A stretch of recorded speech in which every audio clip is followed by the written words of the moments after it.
একদিন এই খরগোশটা আটা এবং ময়দা দিয়ে একটা নকল মুরগি তৈরি করে জোরে জোরে তার শিয়ালটাকে ডাকতে শুরু করে দেয়।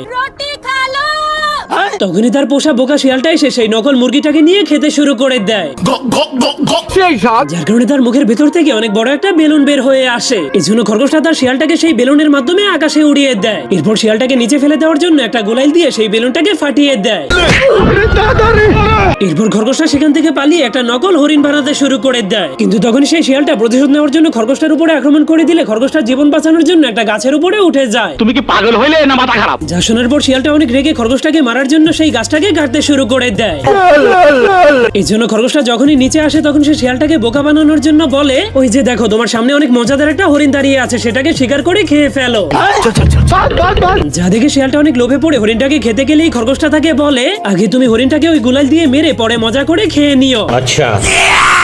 এই জন্য শিয়ালটা হরিণটাকে গুলাইল মারতে গেলেই খরগোশটা তার গর্তে ঢুকে সেই গুলাইলের গাছটাকে গোড়া থেকে কেটে দেয়।